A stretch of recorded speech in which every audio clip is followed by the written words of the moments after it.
The death of Mrs. Thelma Dupree did not make sense to anyone who heard about it. She was a church elder, a woman known for quiet discipline, consistency, and service inside a sanctuary that had stood for generations. When word spread that she had been poisoned, the shock wasn't just about the crime itself. It was about where it happened, and what it suggested about the unseen tensions inside a place built on trust. This was a church that prided itself on stability. A cornerstone institution in the community, it had survived decades of social change, economic hardship, and cultural shifts by leaning on tradition and mutual faith.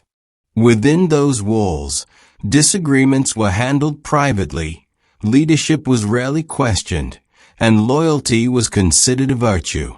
Violence, especially intentional violence, was unthinkable, or at least that was the belief. Mrs. Dupree had been part of that tradition for most of her life. She was not an outsider, not a disruptor in the usual sense. She was someone who understood the church's history, its rhythms, and its unspoken rules. That is what made her death feel especially unsettling. This was not a random act, not a crime carried in from the outside world. This was something that emerged from within. As investigators would later confirm, the poisoning was deliberate.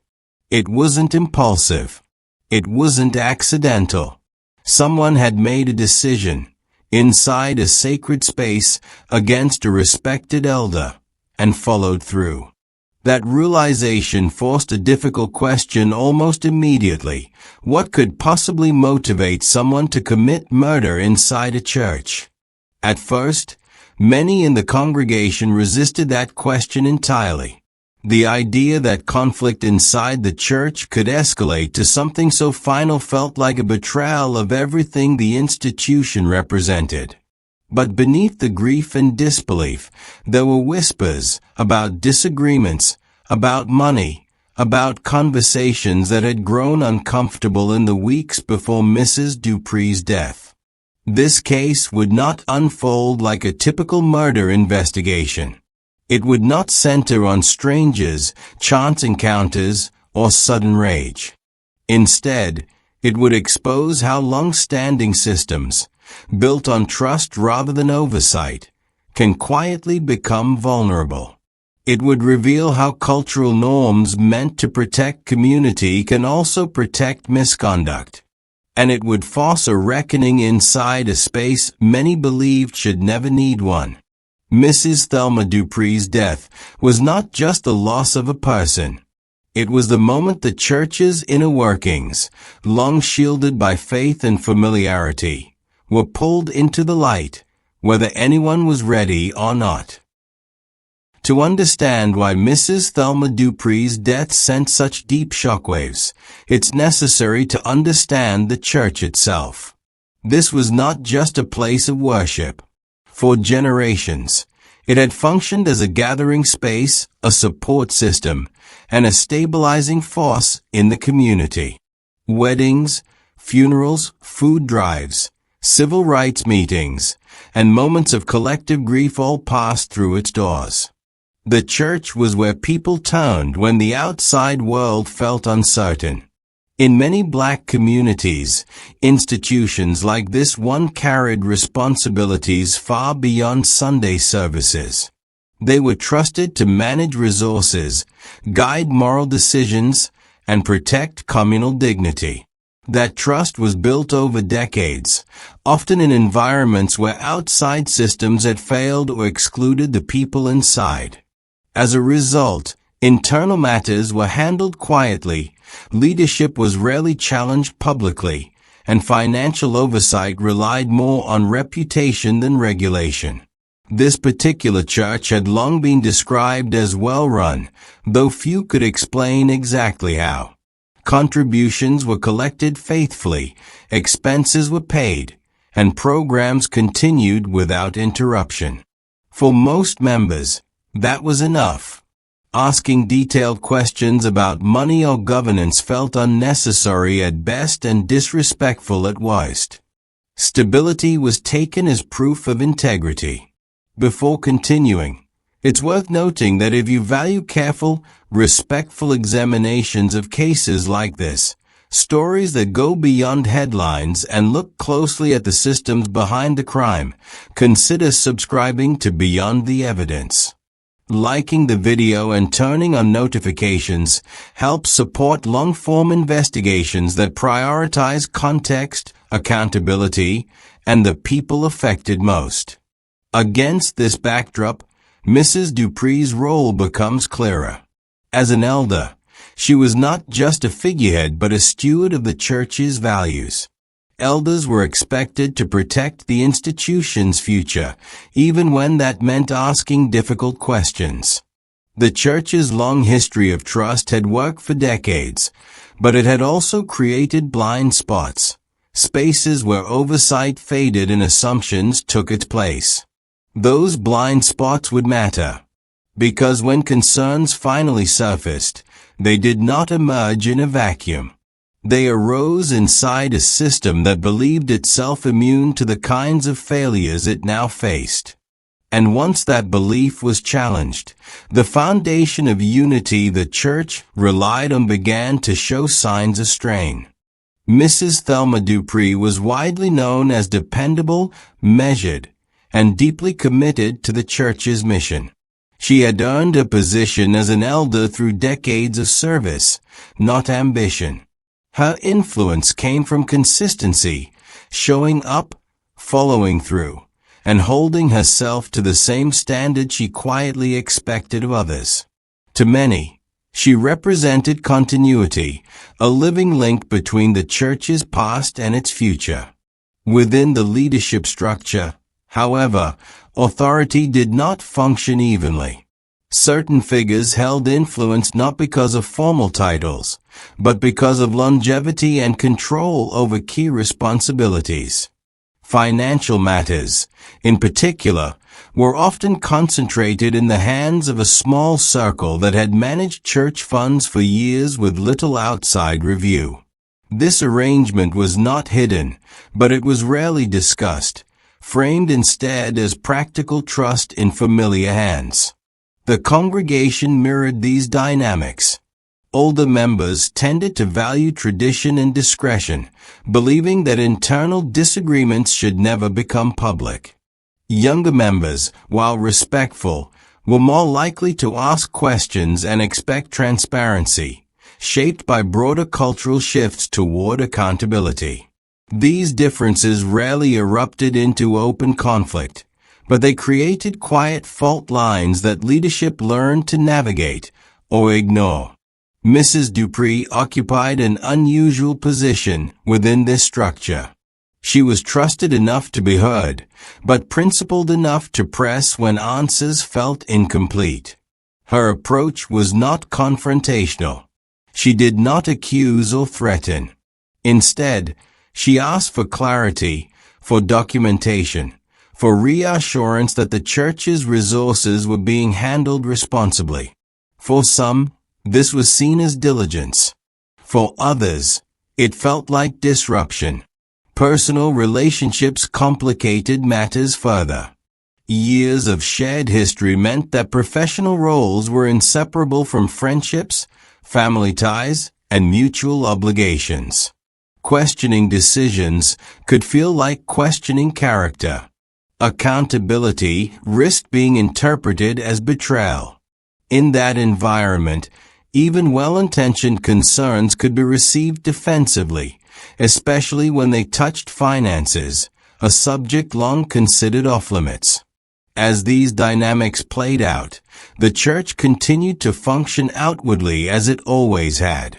Services were held. Programs ran. Smiles were exchanged. But beneath that surface, tension had begun to settle in. Mrs. Dupree's presence, once a source of stability, was now quietly redefined by some as a problem to be managed rather than a voice to be respected. Those shifting perceptions would matter, because when trust starts to erode inside a close-knit institution, it rarely does so evenly.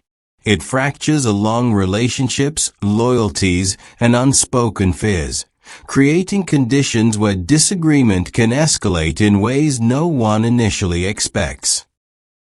The shift began quietly, without announcements or confrontations.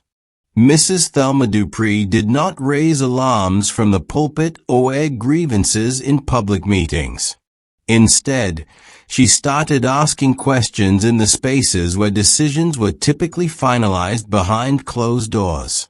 Requests for basic financial records, explanations for recurring discrepancies, and clarification around who held oversight authority became more frequent and noticeably uncomfortable.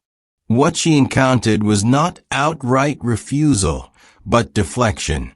Answers were vague, delayed, or framed in ways that suggested the questions themselves were unnecessary. The church had always functioned on trust, she was reminded. Things had worked for decades. Pressing for documentation was portrayed as importing outside skepticism into a sacred space. In subtle ways, the responsibility for discomfort was shifted back onto her. As weeks passed, small warning signs accumulated. Meetings were rescheduled or shortened. Communication grew less direct. Mrs. Dupree found herself excluded from informal discussions where financial decisions were often clarified. None of these actions were dramatic enough to demand confrontation, but together they signaled resistance, an unspoken boundary forming around certain information. At the same time, her concerns began circulating quietly within the congregation. Some members expressed support, agreeing that transparency strengthened trust rather than threatened it. Others worried that asking too many questions risked damaging the church's reputation or exposing it to outside scrutiny. The debate was rarely explicit, but the divide was real, and it followed generational and philosophical lines already present beneath the surface. Mrs. Dupree remained steady. She continued framing her concerns as stewardship, not suspicion. Her position was simple. Faith and accountability were not opposites. But as that message repeated, it became harder for some to ignore. Long-standing habits were being challenged, and with them, the authority of those who had benefited from operating without oversight. Looking back, investigators would later identify this period as critical. It was when the conflict shifted from abstract disagreement to personal threat, when questioning systems began to feel like questioning people. No raised voices marked the change. No official reprimands were issued. But the atmosphere had altered, and those closest to the situation sensed it.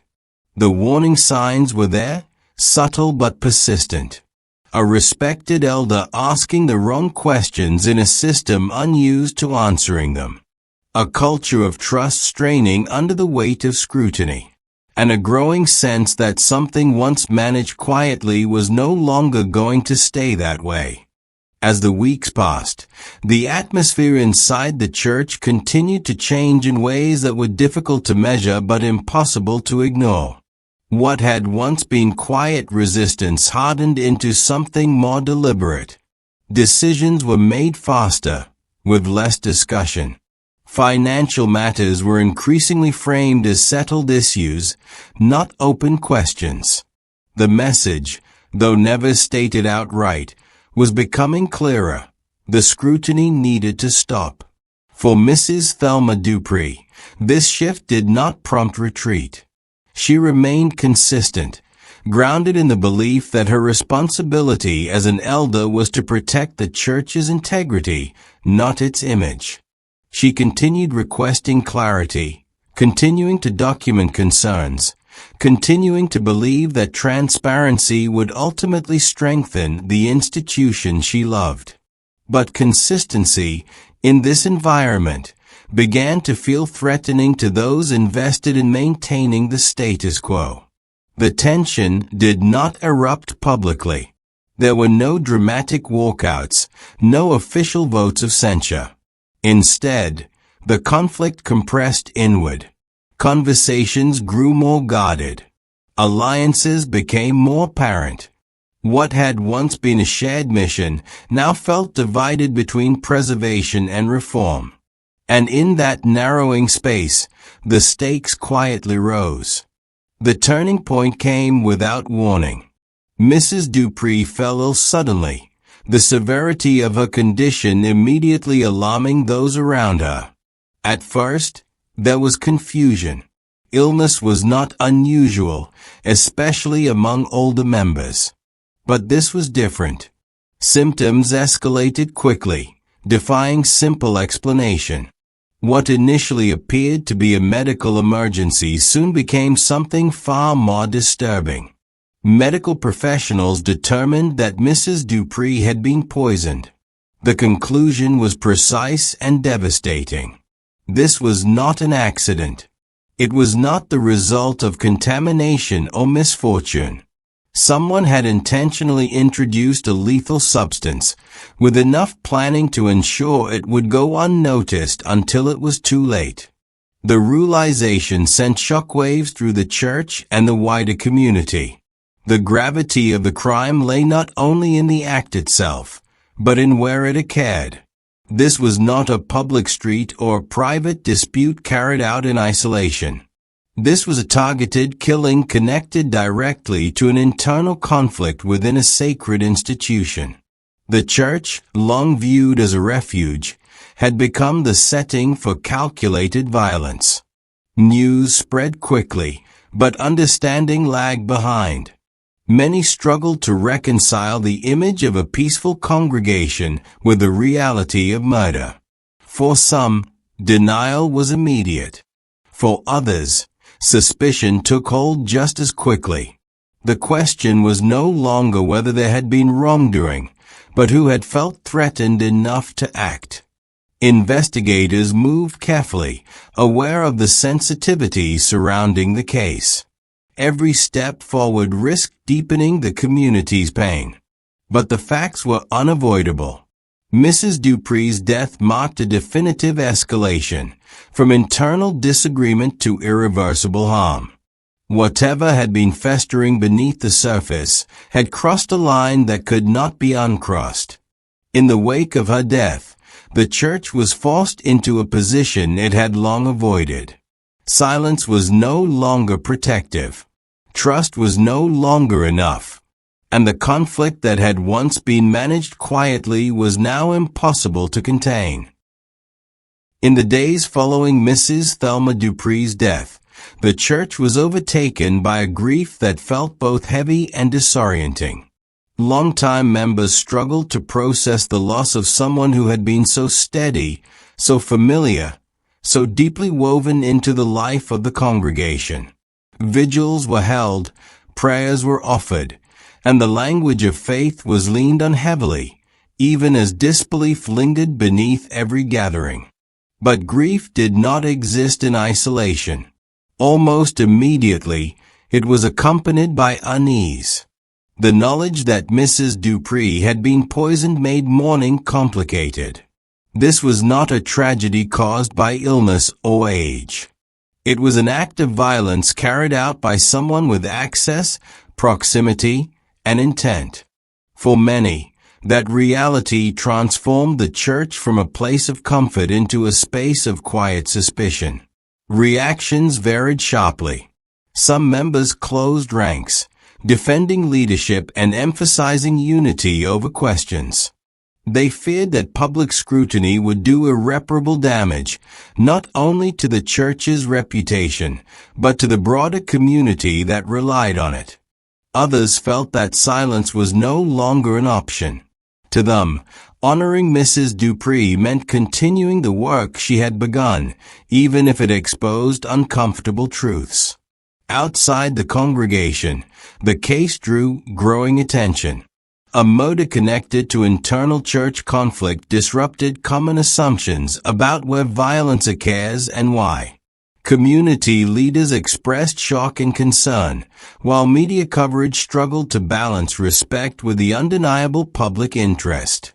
The church's long-standing image as a moral anchor now existed alongside unanswered questions. Internally, the strain was palpable. Attendance fluctuated. Conversations stopped abruptly when certain people entered rooms. Long-standing friendships grew distant under the weight of unspoken accusations. Even routine services carried an undercurrent of tension, as sermons about faith and endurance were heard through the lens of loss and uncertainty. For Mrs. Dupree's family, the aftermath was especially painful. They grieved not only her death but the circumstances surrounding it, the realization that her commitment to accountability may have placed her in danger. Public expressions of sympathy were sincere, but they could not replace the absence left behind, nor resolve the unanswered question of why this had been allowed to happen. As the shock settled, one truth became increasingly clear: the church could not return to what it had been. Whether through denial or confrontation, every member was being forced to choose how they would respond. And as investigators continued their work, the space between grief and reckoning narrowed, making way for a deeper examination of what had gone wrong. From the beginning, investigators understood that this case could not be approached like an ordinary homicide. The setting, the relationships, and the motive all pointed inward. Detectives focused not on strangers or random encounters, but on access, who had proximity to Mrs. Thelma Dupree, who understood her routines, and who stood to lose the most if her questions continued. As the investigation expanded, attention turned quickly to the church's internal operations. Financial records became central, not only as a possible motive, but as a window into long-standing practices. What detectives found was not a single act of embezzlement or a clear paper trail pointing neatly to one individual. Instead, they uncovered decades of informal bookkeeping, records kept inconsistently, approvals granted verbally, and responsibilities passed down without documentation. These practices were not born from malice alone.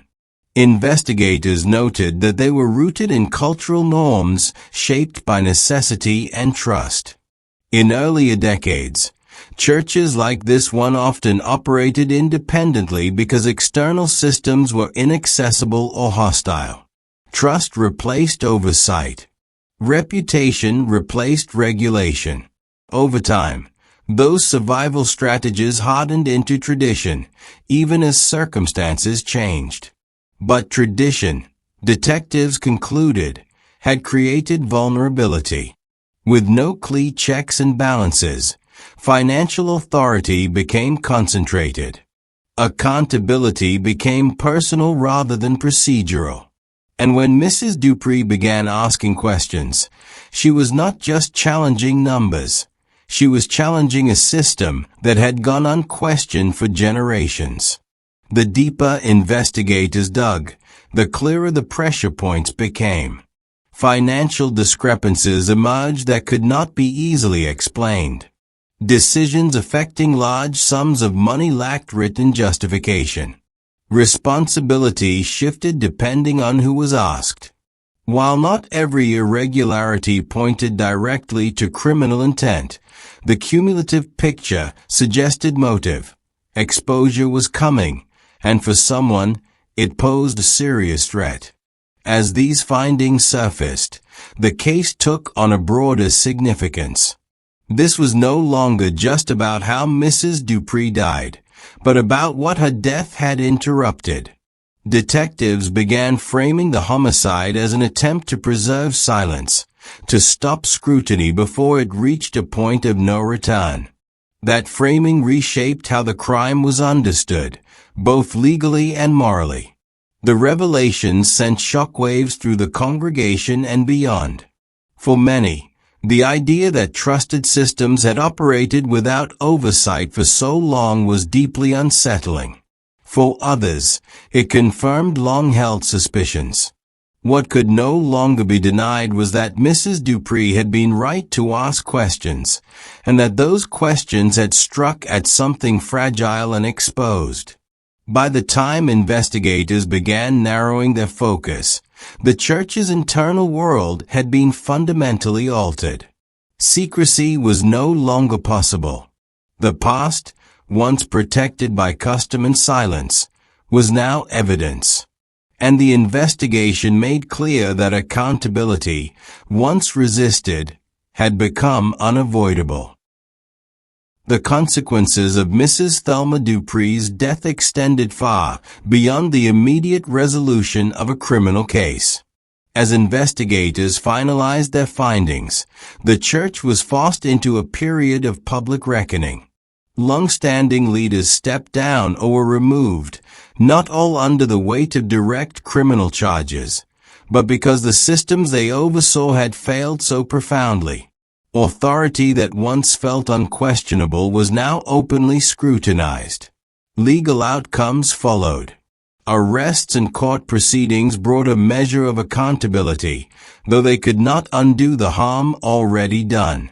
For many in the congregation, the legal process was both validating and painful. It confirmed that Mrs. Dupree's concerns had been legitimate, while also exposing how deeply embedded the problems had become before anyone intervened. Institutional changes soon followed. Financial audits were mandated. Governance structures were rewritten to include clearer oversight and shared responsibility. Practices once justified by tradition were replaced with policies designed to protect both the church and its members. These reforms were necessary, but they came at a cost. Trust, once fractured, proved difficult to rebuild. The wider community also felt the impact. The church's reputation, carefully maintained over decades, suffered under the weight of public disclosure. Some members left, unable to reconcile their faith with what had been revealed. Others stayed, believing that transformation, however painful, was the only way forward. The institution that had once been a symbol of stability now embodied the complexity of accountability. Mrs. Dupree's legacy emerged more clearly in this phase. She was remembered not only as a victim, but as a catalyst. Her insistence on transparency, once viewed as disruptive, was now understood as necessary. In death, she had accomplished what proved impossible in life, forcing change in a system resistant to it. The consequences were not neat or comforting. They unfolded unevenly, marked by loss, reform, and lingering tension. But they established a new reality, one where silence was no longer protection, and tradition alone was no longer sufficient. The church, altered permanently, stood as evidence of what happens when accountability is delayed, and of what it can cost when it finally arrives. In the end, Mrs. Thelma Dupree's story is not defined solely by how she died, but by what her death revealed. A church built on faith, tradition, and trust was forced to confront the limits of those values when they exist without accountability. The institution survived, but it did so changed, its certainty replaced by reflection, its silence replaced by difficult conversations. Mrs. Dupree never positioned herself as a reformer or challenger of authority. She acted as a steward, believing that transparency was not a threat to faith, but a responsibility that came with it. Her questions were not radical. They were practical, measured, and rooted in care for the community she had served for most of her life. That they were met with resistance, and ultimately violence, speaks to how deeply entrenched systems can become when they go unexamined. This case also leaves behind an uncomfortable truth. Harm does not always enter institutions from the outside. Sometimes it grows quietly within, protected by familiarity, loyalty, and fear of disruption. The same structures that offer safety and belonging can, without oversight, become places where misconduct hides in plain sight. The changes that followed Mrs. Dupree's death were painful, but they were necessary. Transparency replaced assumption. Process replaced personality.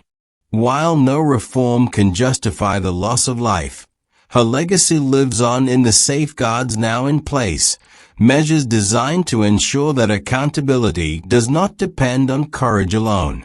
As this story comes to a close, it invites reflection beyond this single church or community. Where trust is strongest, oversight is often weakest. And where questions are discouraged, problems tend to grow unchecked. The challenge is not choosing between faith and accountability, but understanding that one cannot responsibly exist without the other. If this case prompted you to think about the institutions you trust, religious, cultural, or otherwise, consider how transparency is maintained within them. What questions are welcomed, and which ones are avoided? Share your thoughts in the comments.